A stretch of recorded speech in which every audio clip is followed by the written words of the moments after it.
तो hello everyone. और आज का अपना सेकेंड डे और अपना मेरे ख्याल से थर्ड या फोर्थ वीडियो होगा ये। और आज का टॉपिक ये है कि जिन लोग ऑलरेडी ध्यान कर रहे उनको प्रोग्रेस नहीं हो रही, जो 6 महीने 5 महीने या सालों से मतलब ध्यान कर रहे, कुछ सर्टेन पीरियड तक उनको बेनिफिट हुआ उसका, और उसके बाद में अभी फ़िलहाल तौर पे मतलब वो कहीं बीच में अटके या प्रोग्रेस हो नहीं पा रही उन लोगों के लिए। तो हम लोग इस टॉपिक पे ये डिस्कशन कर रहे हैं कि क्या क्या चीज़ों पर हमको ध्यान देना है जो प्रोग्रेस करने में हमारी मदद करे। तो मैंने इसके लिए पॉइंट्स बनाए, अभी लोग देखेंगे मैं पढ़ के बोल रहा हूँ। हाँ, क्योंकि मैं पढ़ के बोल रहा हूँ ताकि मैं मिस नहीं कर दूँ कोई चीज़, क्योंकि सारी चीज़ें बहुत इंपॉर्टेंट है और सारी स्टडी के बाद मैंने सेलेक्टेड चीज़ें बना के रखी है।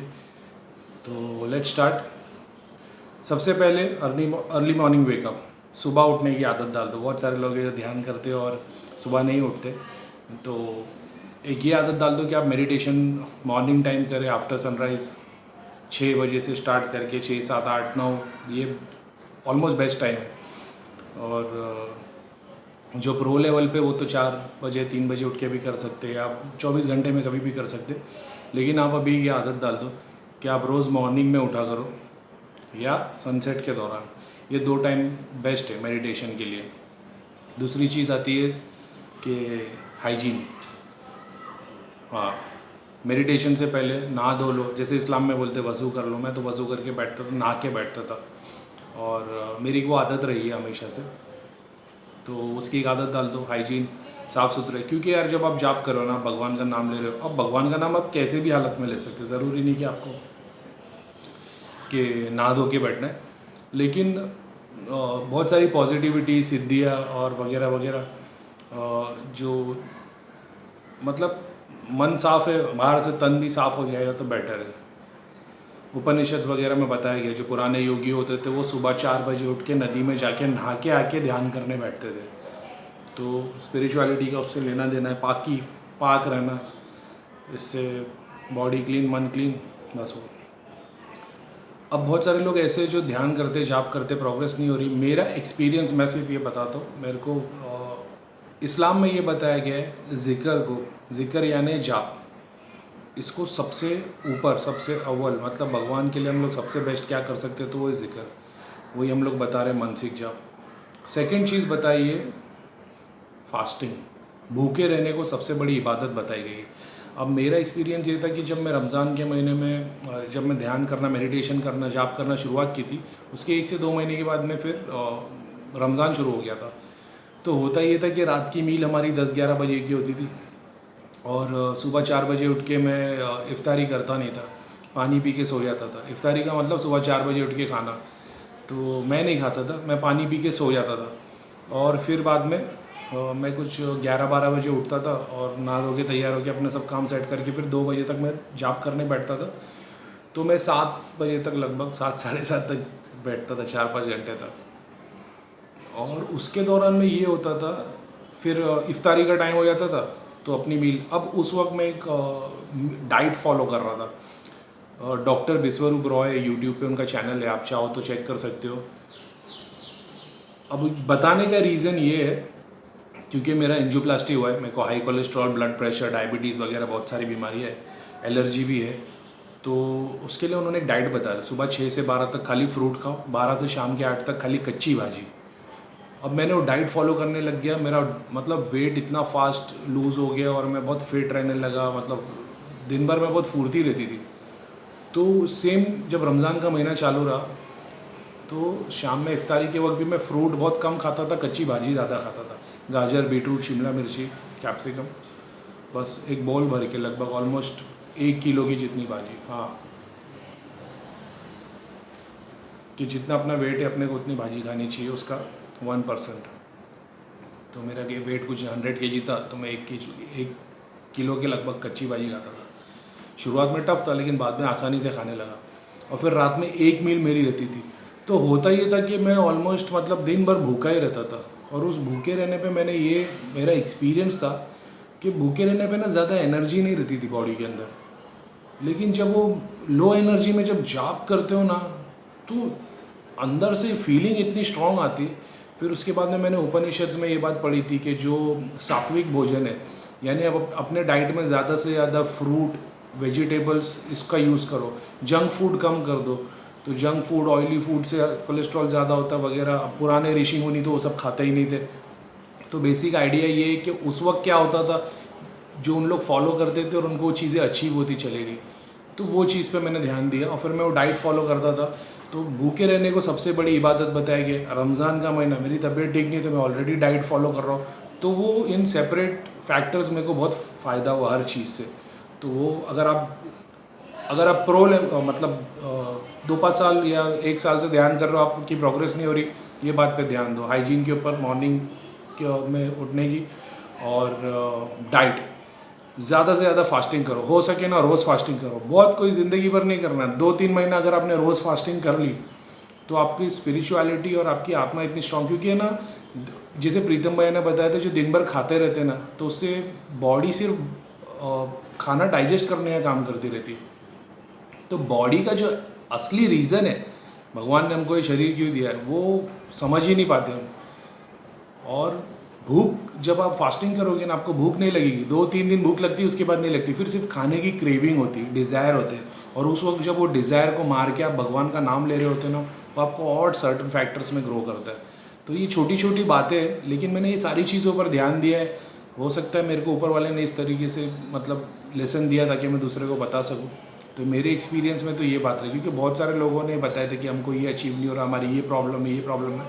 तो उसके लिए ये एक चीज़ आती है कि फास्टिंग करना बहुत ज़रूरी है। और बौद्ध धर्म में ये माना जाता है कि फास्टिंग, हिंदुज़म में भी शायद तक मेरे को कंफर्म नहीं है, लेकिन फास्टिंग करने से, उपवास करने से, खाना कम खाने से, खाना नहीं खाने से अपने जो पिछले बैड कर्माज है वो ख़त्म हो जाते हैं। तो आपने पिछले कर्मों में अगर कुछ गलती की होगी या कुछ किसी का दिल दुखाया होगा या वो भी पाप होंगे, वो फास्टिंग से ख़त्म होना शुरू होते हैं। तो इसके लिए फ़ास्टिंग करनी चाहिए। इसके लिए फ़ास्टिंग को सबसे बड़ी इबादत बताया गया है। Getting my point? ऐसा है। और सात्विक डाइट, फ्रूट और वेजिटेबल ज़्यादा खाया करो, इससे बॉडी हेल्दी रहती है। बॉडी हेल्दी रहेगी तो माइंड हेल्दी, तो फिर अपना काम आसान हो जाएगा। जब आप बैठो तो एक क्लीन एनवायरनमेंट आपका होना चाहिए। ऐसा नहीं हो कि आप ऐसे रूम में बैठे हो जहाँ पे ऑलरेडी बहुत सारा पसारा है। थोड़ा क्लीन, थोड़ा सिस्टमेटिक हो इससे, क्योंकि आप अपने सामने ना बहुत सारी चीज़ें जैसे सब अगड़म बगड़म पर रखा हुआ देखोगे तो थोड़ा उससे स्ट्रेस आता है, और कुछ नहीं। बॉडी से एनर्जी बाहर निकलती है, अंदर आती है।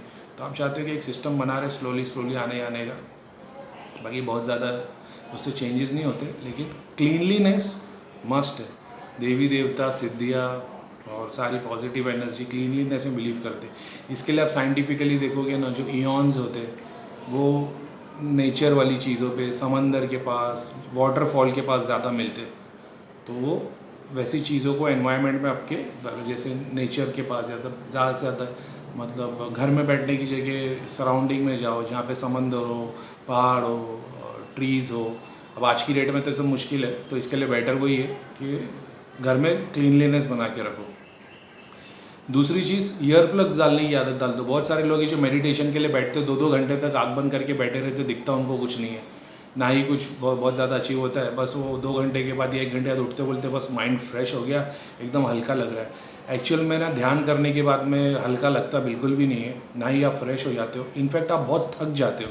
हाँ, क्योंकि अगर आप मेडिटेशन करने बैठे और अगर आप फ्रेश होके उठे हो ना, तो आप मेडिटेट नहीं कर रहे थे, आप सो रहे थे। ये ऐसी बात है।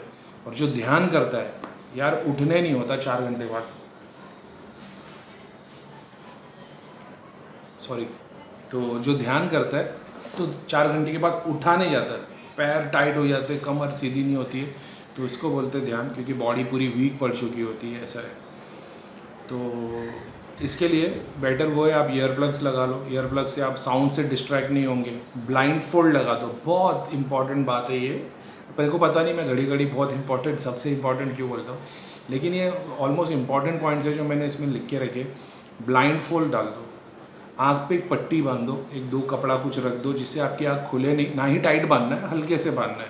और जब ध्यान में बैठोगे, जितनी बार आपके, और ज़्यादा से ज़्यादा टाइम बैठो। अगर आप 2 घंटे बैठते हो तो 4 घंटे, 4 घंटे बैठते हो 8 घंटे। मैं 10-10 घंटा बैठा हूँ ध्यान में, आँख पे पट्टी बांध के। मैं 10 घंटे में 2 बार पानी पीने के लिए उठता था, उठ के चल के जाके फ्रिज तक पानी पी के आके बैठ जाता था, ऐसा था। 10-10 घंटे बैठा हूँ और उसका एक्सपीरियंस ही अलग था। बहुत तकलीफ़ हुई थी, लेकिन रिज़ल्ट से सब खुश हो जाते हैं, ऐसा है। तो रिज़ल्ट ऐसा आया तो मैं खुश हो गया। और ये चीज़ है, इस पे ध्यान देना चाहिए। तो ब्लाइंड फोल्ड आपको बहुत हेल्प करता है। मन्नू भैया ने ये बताए थे कि मौन व्रत। अब मौन व्रत का मतलब ऐसा है क्या, या तो आप दिन भर चुप रहते हो या तो आप डिसाइड करते हो कि मैं सर्टेन टाइम से सर्टेन टाइम तक बात नहीं करूँगा।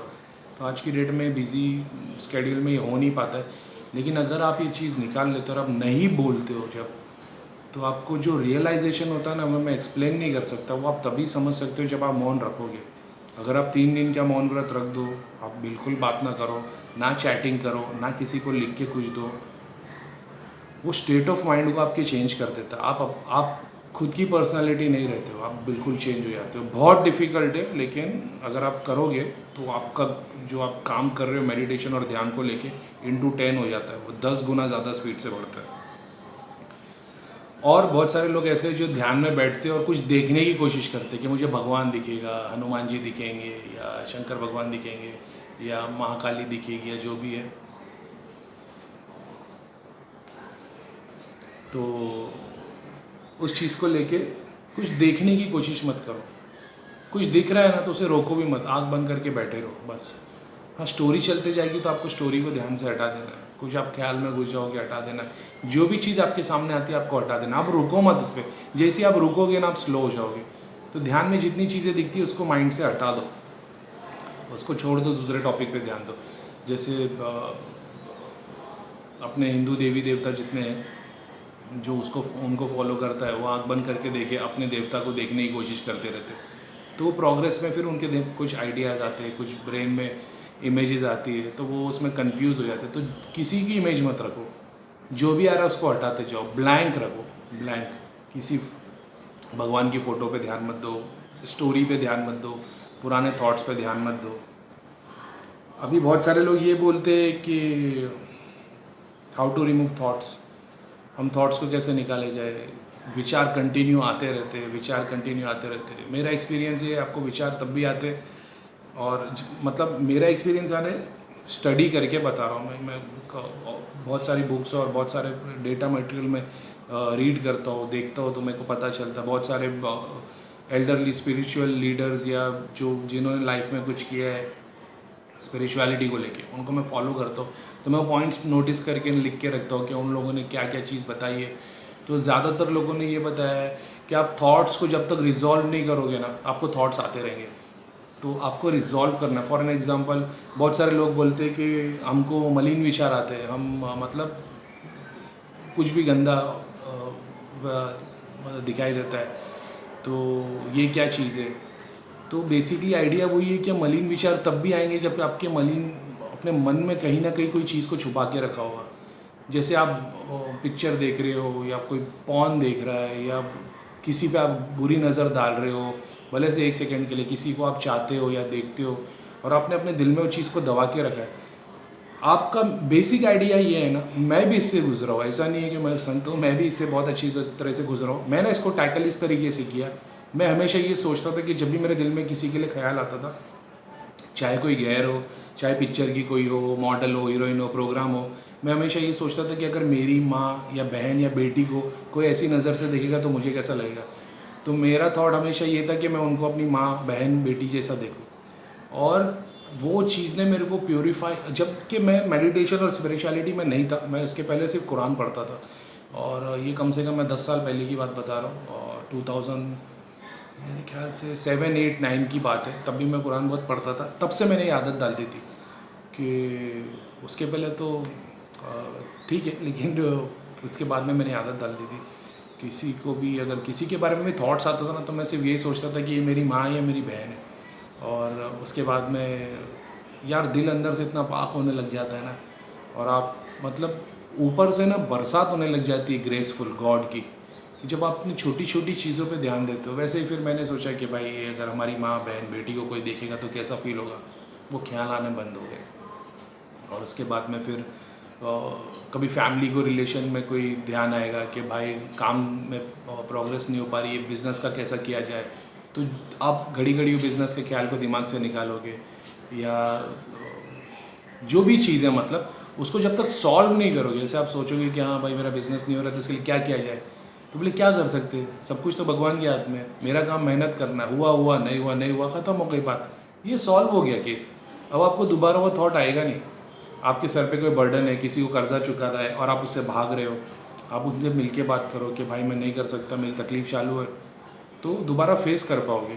तो ऐसी बहुत सारी छोटी छोटी चीज़ें, जब तक इसको टैकल नहीं करोगे ना, आपके कर्मा मिटेंगे नहीं, और आपके कर्मा नहीं मिटेंगे तो आप ध्यान में आगे नहीं बढ़ सकते। तो ये एक बात थी। अभी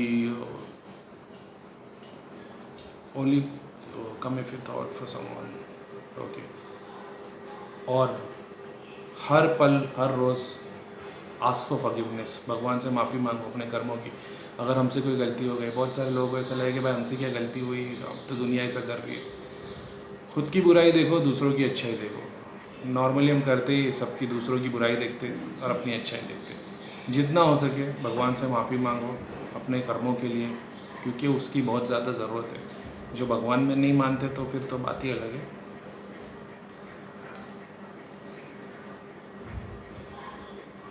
और हेल्प भी मांगो तो ये मांगो, भीख मत मांगो भगवान से। भगवान से हेल्प मांगो कि यार भगवान मैं तो ये काम कर ही रहा हूँ, मगर तेरी भी मुझे ज़रूरत है। तो मेरे दिमाग में जब तक मैं ये थॉट्स को इन्जॉय नहीं करूँगा ना, वो तब तक वो थॉट्स आएंगे नहीं। तो उनको इन्जॉय करना बंद कर दोगे तो सारी चीज़ें ध्यान में आना बंद हो जाएगी। तो बेसिकली वही है, इरोटिक ख्याल और वगैरह विचारों को ऐसे जब तक आप रिजॉल्व नहीं करोगे आप उसको अचीव नहीं कर पाओगे। और स्लोली होगा, ग्रेजुअली होगा, लेकिन सॉल्यूशन तो ये है। और एक रामबाण चीज़ बताता हूँ, ठीक है, सबको हटा दो। अब मैंने जितनी बातें बताई ना, कोई बोले भाई ये तो सारी चीज़ हम कर रहे हैं, हमारे साथ नहीं हो रहा, या प्रोग्रेस नहीं हो रही, हमने सारी चीज़ें ट्राई कर ली। कोई जैन है तो वो तो कांदा लहसुन भी नहीं खाते, और डाइट सात्विक की तो बात ही और है। और थॉट्स तो हम लोग को सालों पहले हो गए थॉट्स क्लियर, लेकिन अभी भी प्रोग्रेस नहीं हो रही, या काम धंधे में, या टाइम नहीं मिल रहा है, या हम कहाँ जाए, कैसे रूम में बंदोबस्त करें। रामबाण बताता हूँ, 1 महीने के अंदर 2 बार आप ऐसा कर सकते हो, या 1 बार। 3 दिन के लिए वर्ल्डली सारी चीज़ों से कट ऑफ हो जाओ। एक काम करो, एक सेपरेट रूम में बैठ जाओ, ना मोबाइल ना कुछ ना सोना है। 3 दिन तक उस रूम में ही रहना है आपको, और ध्यान, सिर्फ और सिर्फ ध्यान। मतलब इतना इजी, मेरे बोलने से पता नहीं आपको क्या रियलाइज़ होगा, लेकिन इतना टफ है वो। लेकिन अगर वो 3 दिन आपने निकाल लिए ना, आपका बेड़ा पार हो जाएगा। 3 दिन एक बंद कमरे में बैठे रहो, सिर्फ और सिर्फ जाप करते रहो। मतलब 6 घंटा सो, बाकी का 18 घंटा पूरे जाप करो। सुबह से लेकर शाम तक सिर्फ एक माला हाथ में ले लो, जाप करो। तो आपको बीवी बच्चों की याद आएगी, भूख लगेगी, पानी लगेगा। एक पानी का मटका या एक बिस्लरी का गैलन रख दो घर में, और अपने बीवी बच्चों को, सॉरी वाइफ को बता दो, या जो भी आपके घर में खाना है कि मेरे को सुबह में इस टाइम पे दूध दे देना, या ब्रेकफास्ट दे देना, जो भी थोड़ा कम खाना, और रात में एक मील दे देना बस। अगर आपने 3 दिन ये चीज़ को निकाल लिया ना, नहीं चाहने वाली भी सिद्धि आपके पास आ जाएगी। ये इतना पावरफुल है। ये मेरे को भैया ने बताए थे, मन्नू भैया ने, कि ये 3 दिन की साधना होती है। एक बंद कमरे में बैठ जाओ, घर वालों को बोल दो मुझे इस वक्त में चाय दे देना, इस वक्त में खाना दे देना, दिन में 2 बार बस। और 3 दिन तक बैठ के सिर्फ जाप करो, सिर्फ जाप, और कुछ भी नहीं। आँख बंद करो, जाप करते रहो। आँख को बंद रख के थक जाओगे, आँख खोलो, एक ही डॉट पे देखते रहो, जाप करते रहो। जब मन से जाप करने से थक जाओगे तो मुंह से जाप करना शुरू करते हो। मुंह से जाप करने लग जाओगे, थक जाओगे तो मन से जाप करो। लेकिन ये 3 दिन की साधना इतनी पावरफुल है ना, कि मतलब जो आपके नई काम होने वाले हैं और जो बीच में अड़चन आ भी रही है ना, उसको भी ब्रेक कर देता है। तो अभी फ़िलहाल तौर पे तो इतनी चीज़ें, ये बेसिक आइडिया है। आप इनकी चीज़ों के ऊपर ध्यान दो, और फिर बाद में अपन कुछ और उसके लायक रहेगा तो मैं ज़रूर बताऊँ।